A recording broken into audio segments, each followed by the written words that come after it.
Hey y'all, today we are looking at the Joko Anwar film, The Forbidden Door. Now, this film is pretty out there for an Anwar film, at least compared to what I was expecting for it. Yeah, let's get into some of the details.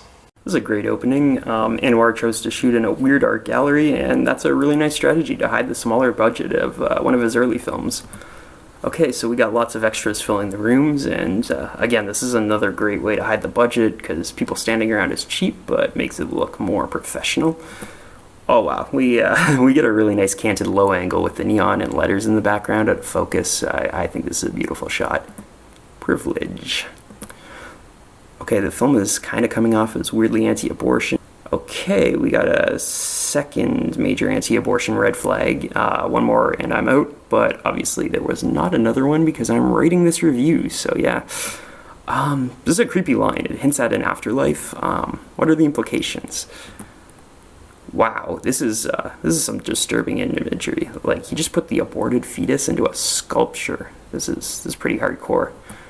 Hey, they did this shot before a Serbian film did, and I am here for it. Gambier, Vukmir.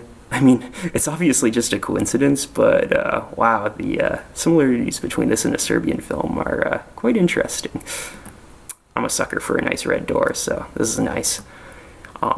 Here we use some shining imagery of an axe in a door to signify the unraveling mind, but I always say Shelley Duvall all the way. And that bathroom scene was all Shelley Duvall. Like, that scene would have been nothing without her. And sorry to Nicholson, but he was just way too emphasized Jack for my liking. As King says, the film adaptation is like a beautiful car without the engine. So much style, not as much substance. Okay, we got the eye over the crimson door, and I think this is really cool. I like this shot. Okay, so let me try to explain this. A note on a fortune cookie led a character to look in a direction they would have had no way of predicting, to find a clue written on a board that had a lot more people should have been taking note of.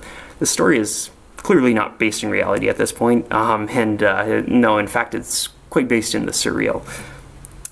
So my previous comments have been proven wrong. Perhaps Gambier is looking into things too closely with a paranoid eye, much like a viewer of a film on a streaming service such as Shudder.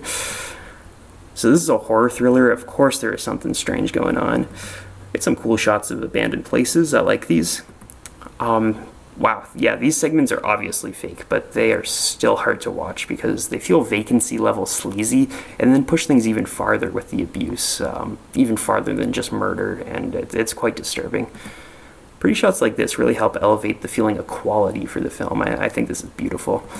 The dedication to color in the set design here is amazing. The beautiful red and bits of white patterning are outstanding. So good, so good.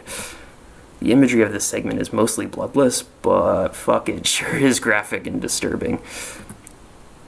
So this is a line said by the villain, which means it's not true, or it's not something we should take to heart because he's obviously the bad guy in the film. They're talking, and if you witness someone's pleas, you are responsible for notifying others and doing something about it. Like, don't just let someone suffer in silence. So here we get some abuse for wetting the bed. This is extremely disturbing. Like, imagine being a terrified young child in this situation. It's just horrific. So after the heart-crushing news that the child was killed by the mother, we get a cut to black, and this was definitely needed. This really emphasized the horror of everything we just witnessed.